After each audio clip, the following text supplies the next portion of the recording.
My guest tonight is the host of Outspoken on the News Forum and the founder of Blender News. Please welcome Johnathan Harvey. Hey, thanks for having me. My pleasure. You and I have duked it out. We've battled on a lot of stuff. I think the last time we were together was at the Future Voter Summit. That's right. But I mean, I want to talk a bit about this trade war because I want to hear what you have to say about what this has to do with Canadian national unity. Well, I think it's interesting to see Canada become more unified actually through this. If I'm being honest with you, I don't think Trump saw this happening. I think that he felt that Canadians had such a distaste for Trudeau, especially if you looked at the polls in the Liberal Party, that he'd be able to throw something like that around. It's just rather incendiary, and people would jump on board. Like, yeah, okay, join the U.S., or at least their distaste for the Liberal Party would be what we were sort of chewing on when he said that. That's not at all what happened. So it was a poor gamble, is what you're telling me. Very much so. And Yeah. it really was. It showed that there's a lot more patriotism in Canada than he expected. I think Canadians are more self-aware than we give them credit for. I think they know where their bread is buttered. I really do think that. And like, I want to know what you think of that. Yeah, I mean, ultimately, I think that we've got a very symbiotic relationship with the United States, and it's very important from a trade perspective. You know, you look at the volume of our goods that are exported down there, especially our energy.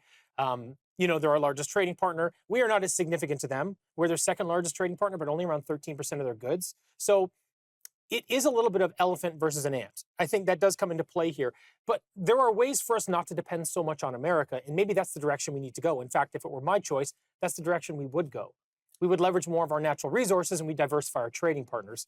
And maybe this is what pushes us in that direction. This is going to be hard to fight about because one of the best things I know, well, I think people want us to fight all the time, but the reason why this works is because you and I are not from the same political family, but Right. we agree on a lot of stuff.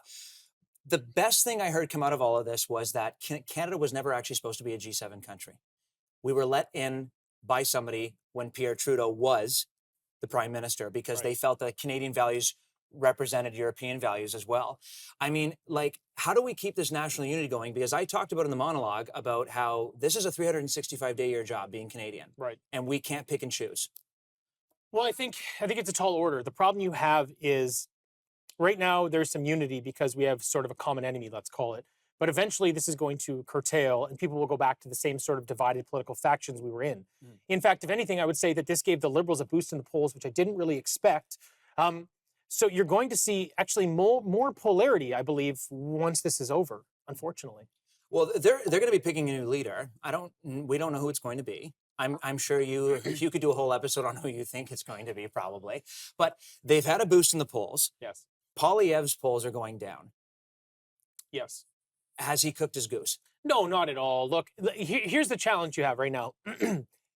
You're seeing the Liberals go up in the polls, but because of our parliamentary system, we don't actually vote for the prime minister. We vote for our MPs, and then whoever gets the most votes, well, they implement the prime minister, right? There's no way these polls can be accurate because all of the carnage that those MPs left behind them over the last 10 years, that's not okay all of a sudden. So in all of these different ridings in these different areas, there's no way that the support for all of the sitting MPs has now gone up to the roof. There's just no chance. I actually think it's more of a Kamala Harris, Donald Trump situation where it's neck and neck, and then you see the election and what really happened. People are silent voters in this country, and I think you and I both know that. The best thing I heard was that Poilievre peaked last year. I don't know if he has.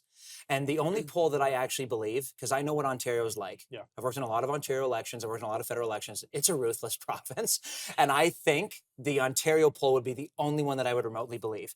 That 38, 40 kind of thing. The only thing that I think that I would believe. But let's go back to national unity for a second. Sure. Because we've had national unity crises in this country. How do we keep this going? Like, if we're so divided, if it's, Trudeau's gone now. He's Yes. going to be gone in a month. And look at the smile on your face. He's going to be gone. You're smiling Yeah. too. Well, I want to make you laugh. Can I make you laugh? How do we keep this going? I think what we need to do is find more common ground as citizens, but I'm not sure that you can use the political system for this, to be quite honest with you. I find that everything in life has become over-politicized over the last several years, 4 or 5 years. And there are cycles to this, but right now everything is politicized, and that has grown the size of government. But that means that every decision you make is now political. It doesn't really matter what it is. So that's the lens that everybody views their decisions through on a daily basis. The problem we're having, the problem we're having is politics inherently divide. So if we want to see more national unity, we need to be able to put that aside and understand and find some more of our common ground.